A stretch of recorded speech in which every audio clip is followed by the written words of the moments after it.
and welcome to another BookTube video from me, Lauren, from Lauren and the Books. What are you shouting about? You're being cheeky. Welcome to April. It's April now. David's galloping around like a cutie. I've got a little Minty here. I've had sort of good news about Minnie today. She's been unwell, hasn't she, David? And a couple of weeks ago, we were a bit worried that hit me on camera. It might be we might be getting to the end of Minnie's time, but she sort of bounced back, and we've taken her to the vets today for more blood tests and stuff, and her renal function, which they thought was in sort of like end stage failure, she's still in renal failure. She's in stage 2, which we're able to diet control, so we're very happy. I mean, she's a bit sulky because she's been to the vets and had blood taken out of her, but we're feeling quite happy with the outcome, because we were worried that she was in pain and things like that, and it seemingly she's not. She's just at the moment very tangly, because when she goes to the vet she gets herself so stressed out that she's all sort of like dribbling at the mouth. Anyway, that's the mini update. Here she is. She's probably going to stay there. Today's video is my April TBR, the books that I plan to read in April. But first of all, let me tell you that it's cozy reading night tonight. Cozy reading night. Spring cozy reading night. It is tonight, the 1st of April at 7 PM till 10 PM. The whole thing, guys, the whole thing is a live show on this here channel. Oh, sorry, Minnie. Also, they chopped her nails, because so when she's trying to get up on stuff, she hasn't got the grip to do it. So Mummy has to really help her sort of get onto things and off of things, because otherwise she just slips, and it's very sad. Yeah, cozy reading night tonight, 7 PM till 10 PM BST, because we're in British summertime now. The whole thing will be live here. David's going to be joining me. It's also going to be the beginning of a vlog that I'm doing, where David is going to attempt to read a book in one weekend, which is a feat that he has not managed before. So yeah, join us tonight, 7 PM here on this channel, and yeah, let's have a lovely cozy reading night. But let's talk about the books that I plan to read in the month of April. We'll start, seeing as we've been talking about David, let's talk about the book that we plan to read aloud to one another in April. It's David's pick. We've been doing this every month, where we've been picking a book that we want to read aloud to each other. In January we did Never Let Me Go by Kazuo Ishiguro. In February we did Odd One Out by Nick Stone. Last month was supposed to be Snowflake. I can't remember the author, but we just didn't get on with it, did we? No. We also wonder if it was because that we read a chapter a day each, and we also wonder if maybe the chapters were a little bit too short to keep us engaged. But yeah, it just wasn't, neither of us were really following the story very well, and it was becoming a chore, and we said we will never let this become a chore. We only want to do it when it's lovely and fun. So David has picked Taste, My Life Through Food by Stanley Tucci, a memoir of Stanley Tucci's life told through food. Tick tick for me. But we've also been watching the I'm saying Tucci. He says Tucci, doesn't he? Tucci. We've been watching his TV series, which is currently on the iPlayer. Oh, it's wonderful, isn't it, David? Oh, it's brilliant. It's so good. Him visiting various different places in Italy, finding out about their sort of like local history and the food that they've been eating. Oh God, don't watch it without having eaten a lot of stuff though, or having a big delicious bowl of pasta in front of you. But yeah, we thought we'd read this, and it's got recipes and stuff in it, so we're going to sort of like flick ahead and see what recipes are coming up in the chapter that we're reading, and maybe create the recipes that were going on. For example, we've got a tomato salad here, which is made, oh, tomato salad, I love tomato salad. I think David will like this too. 8 small ripe tomatoes, a garlic clove, a glug of extra virgin olive oil, small handful of basil leaves, a splash of red wine vinegar, which I love, and coarse salt. So yes, we're going to read it and make the things from it as well. So I'm very much looking forward to this, very much. And then next up, I've got a pile of books that I've been sent by the publisher recently that I cannot wait a moment longer to read. I'm very, very excited about them. First one being Theatre of Marvels by Leanne Dillsworth. This here is it says, unruly crowds descend on Krillik's variety theatre. Young actress Zilla is headlining tonight. An orphan from the slums of St Giles, her rise to stardom is her ticket out. To be gawped and gazed at is a price she's willing to pay. Rising up the echelons of society is everything Zilla has ever dreamed of. But when a new stage act mysteriously disappears, Zilla is haunted by a feeling that something is amiss. Is the woman in danger? Her pursuit of the truth takes her to the underbelly of the city, from the gaslit streets of the dock to the sumptuous parlour. And my camera ran out of battery, memory, and I can't be sure how far I'd got reading through, but this sounds very exciting to me. It sounds a little bit like, you know, remember that Philip Pullman series? Sally Lockhart, was that her name? Sort of like her investigated stuff. I feel excited about it, so that's the first one. Then I've got the, oh, that's out, because these aren't out yet, I don't think. Oh, it doesn't say when it's out. It's not out yet. I don't know when it's going to be out, but I'm looking forward to it. Then the next one is The Dance Tree by Kieran Millward Hargraves. This is out in May this year. This is the second of Kieran Millward Hargraves' adult novels. Normally it's middle grade or YA for Kieran. And I loved The Mercies, which is the book she did about, it was set on, God, I can't remember where it was set. Scandinavia somewhere. I want to say Iceland, but I think it might be Norway. And a shipping disaster. I mean, I'm telling you all about that book. It was really good. It's about two women and their sort of burgeoning relationship. There's been a shipping disaster and the whole village is now run by women, and they've got like the head of the church comes in and tries to sort of like mix things up a bit. Very much enjoyed it very much. This is called The Dancing Tree. This is set in Strasbourg in 1518, and it's about the dancing curse, which I had heard about before. So this is in the midst of a blisteringly hot summer. Oh, sounds awful, doesn't it? A lone woman begins to dance in the city square. She dances for 4 days without pause or rest, and soon she's joined by hundreds of others. Yeah, so yeah, it's Lisbeth looking into this sort of dancing curse, and yeah, I'm excited about it. It says, as the city buckles under the beats of 1,000 feet, she finds herself thrust into a dangerous web of deceit and clandestine passion, but she is dancing to a dangerous tune.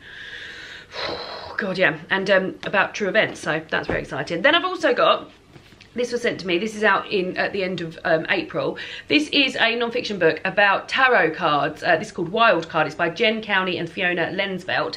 This is a proof copy, but I mean, what an amazing proof copy. Tarot has always been something that I've been quite keen to sort of get into, or just get an idea of stuff. So I feel like this would be a very good place to start by finding out about it. I would like to get my hands on a pack of tarot cards, which I need to do, but I'm in the middle of a low buy year where I'm only allowing myself to buy one thing a month in order to sort of like restrict my spending. And let me tell you, in May, I really need some new foundation. I've got like, I would say about 3, but in April, I've got about 3 squirts of my foundation left, and then in May I need to buy like skincare stuff as well, because I'm getting to the end of that and I'm using up sort of like all the ends of my stuff. It's helpful because I'm using up all the ends of my other stuff, but like my skin likes it when I'm just sticking to one thing. So really, realistically, I shouldn't be buying a pack of tarot cards until June. Shall we see if I break before then? Well, I'll read this book because obviously I want to be involved, but it might be nice to have those. I'm hoping to read this in April. Let's see what happens with the tarot cards. Then I've got We Need to Remove This Post, which is a novella about a young girl, Kaylee, who is acting as a content moderator at a social media platform, and she has to review offensive videos and pictures and conspiracy theories and decide which need to be removed. Now, I've only heard sort of like good things about this, in like a really sort of like, that was amazing, but it's so fucking disturbing. Yeah, I'm very much looking forward to it. Yeah, it's only a short little thing, 100 and something pages, and I can't wait to get sort of immersed in it. Very much looking forward to that. And then also, this just sounds so sort of pure and like perfect sort of like spring reading, I guess. This is The Kitchen Front by Jennifer Ryan. This isn't normally the sort of like front cover I would go for, but I've just been, it just sounded so wonderful when Emma from Book Break sent me the blurb for it. I was like, I've got to have it. So this is about 2 years into the Second World War, and German U-boats are frequently disrupting the United Kingdom's supply of food. In an effort to help housewives with food rationing, a BBC radio programme called The Kitchen Front launches a new cooking contest, and the grand prize is a job as the show's first ever female co-host. For young widow Audrey, winning the competition could be a chance to pay off her husband's debts and keep a roof over her children's heads. However, her estranged sister Gwendolyn is equally set on success, even if her own kitchen maid Nell is competing against her. And then there is Zelda, a London trained chef desperate to succeed in a male-dominated profession and harbouring a secret that will change everything. Yeah, it just sounds really sort of like pure and escapism, so, and a bit like Call the Midwife. Great British Bake Off set in World War II, an enchanting hug of a novel. My mum would love this. I'll give that to my mum afterwards. And then I've got 3 books that I've got out from the library. I've been using my library a lot this year. You will have seen me talking about how much I've been using my library. But these are 3 that I've got out. Well, 1 that I'm reading for a book club, and 2 that I want to get read before they need to go back. The first one is Last Night by Vari McFarlane. I saw Mercedes review this. This is a women's contemporary fiction sort of romance novel, and she enjoyed it, and I thought, oh yeah, I'd like to give it a go. I've read Amari McFarlane before. I think it was You Had Me at Hello, maybe. This says, Eve, Justin, Susie and Ed have been friends since they were 18, now in their 30s. The four are still as close as ever. Thursday night pub quiz is still sacred and Eve is still secretly in love with Ed. Maybe Eve should have moved on by now, but she can't stop thinking about what could have been, and she knows Ed sometimes thinks about it too. Then one night in an instant, all their lives change forever, and Eve discovers she isn't the only person keeping secret. And it's got blurbs on here from like women's contemporary fiction writers whose writing I enjoy, Marion Keyes, Beth O'Leary, yeah. Marion Keyes actually said, I loved this book. Brilliant on relationships, friendships and emotions. I loved this book, says Marion Keyes. Very good.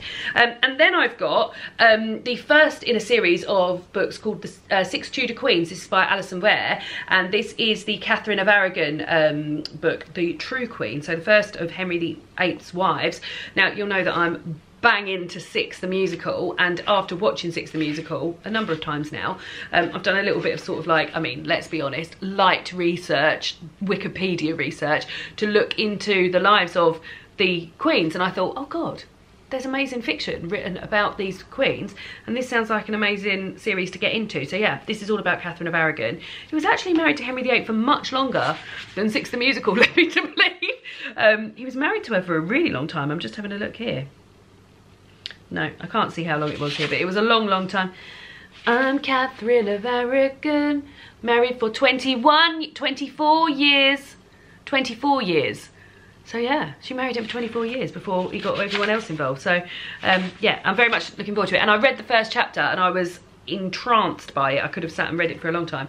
It looks a bit dense though. I mean, it's like over 600 pages and pretty tiny writing. Good old dense paperback, I like that. And then the last one is one that I'm reading for my book club with my friends, which runs on Facebook, and we're discussing this on Sunday, so I need to get it read actually, although, oh god, I'm actually not quite as far through. This is interesting as well. This is a hardback fiction book with a lovely ribbon bookmark in there, which is a lovely touch, and I've been very much enjoying it. I'm actually not quite as far through this as I thought. I thought I was like 3/4 of the way through. I'm probably not even 2/3 of the way through, so I need to crack on with this. Maybe I'll read this a little bit tonight when it's cozy reading night, maybe. But yeah, I've been enjoying this. So this is a book set in Victorian London, and we're following Susanna, who is married to, who at the beginning of the novel gets, it reminds me a little bit of Rebecca actually. At the beginning of the novel gets into a sort of like very passionate relationship with one of the young doctors who works at the hospital that she is a nurse at. Not like Rebecca, but they fall into sort of like love and lust quite quickly, and quite quickly her marriage, so she moves into his big house, and he's got a very like a housekeeper who seemingly sort of covers stuff up for him. She's not quite sure what, but there's a strange relationship going on there, and it's at the same time as the Jack the Ripper murders. And at the time, and I don't know lots about the Jack the Ripper murders. In fact, I know I've read the book The Five by Hallie Rubenhold, which is a very, very good non-fiction book about it, and focuses much more on his victims rather than him. And I remember from that book them saying that they thought that the guy who was Jack the Ripper, the person who was Jack the Ripper, was potentially had medical training because of some of the ways that the body had been sort of attacked and things like that. Now, she marries this young surgeon, and seemingly at the beginning of their relationship, their marriage is all wonderful and very lustful and full of lots of shagging and all of that sort. And then quite quickly, she realised that he's a complete dick and he's got like a sort of double life. And she's beginning to suspect that he might be Jack the Ripper. It all says this in the blurb. This isn't a surprise.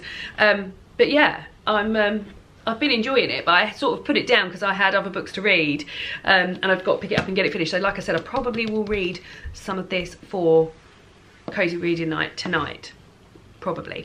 And then also, before I get into the last set of books, so I guess that also, I've got, for my other book club, for my Patreon book club, we're reading, oh my god, The Island of Missing Trees. That title completely escaped me then. By Elif Shafak. That's what we're reading for Patreon Book Club. So I'm very much looking forward to reading that. I don't have a copy of it here because I've got it out from the library. I'm second on the list. And I think they've got one. So that's the thing. Like, I'm very much been enjoying using the library. Don't get me wrong. But it says that this book is on order and I'm second on the list. And I can't imagine that I might not get it before Patreon book club happens. If that's the case, I think I'm going to listen to the audiobook of it, but I will be reading The Island of Missing Trees. And then the last bit are women's prize for fiction long list books that I would like to read. I'm actually already reading this. This is The Sentence by Louise Erdrich. I'm about 100 pages into this so far, very much enjoying it. You're following somebody called Tuki, who went to prison for a crime that she didn't realise she was committing at the beginning of the book. That's what the first chapter is about, and then she gets released and she goes to work in a bookshop. And while she's working in the bookshop, on the first day of All Souls Day, one of their annoying customers dies and is now haunting the bookshop, which I'm very, very much enjoying. There's a lot in here about sort of like natives. Is set in Minnesota. No, Minneapolis. Is Minneapolis in Minnesota? I don't know. My American geography is not very good. All geography is not very good. Well, that's not a lie. My European geography is quite good.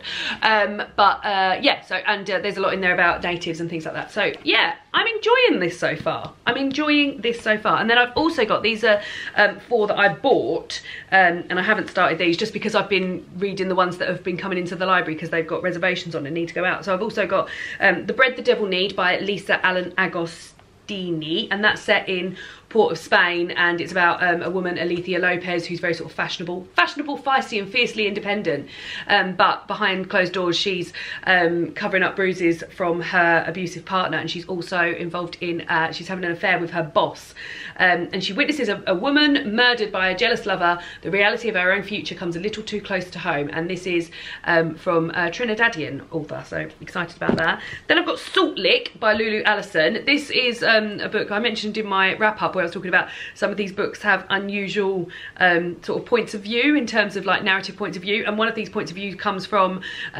cows. There are cows on the front of this book. This is a sort of climate change novel. It says here, Britain is awash, the sea creeps into the land, brambles and forests swamp derelict towns, food production has moved overseas and people are forced to move to the cities for work. The countryside is empty. A chorus, the herd voice of feral cows, wander this newly wild land, watching over changing times, speaking with love and exasperation. And then we're following Jesse and his puppy, Mr. Malix. They roam the woods until his family are forced to leave for London. And it says here, Lee runs from the terrible restrictions of the White Town where he grew up. Isolde leaves London on foot, walking the abandoned A12 in search of the truth about her mother. So there we go. Then I've got Careless by Kirsty Capes. This is about a young girl, Bess, who finds out that she's pregnant. And it says here, she doesn't want to tell her social worker Henry because he's useless. She won't tell her foster mother Lisa because she won't understand. And she really ought to tell Boy, but he hasn't spoken to her in weeks. So yeah, it's a sort of non-love story about falling pregnant. And then lastly, I've got Creatures of Passage by Maroa Yadije, which is set in Washington, DC in 1967.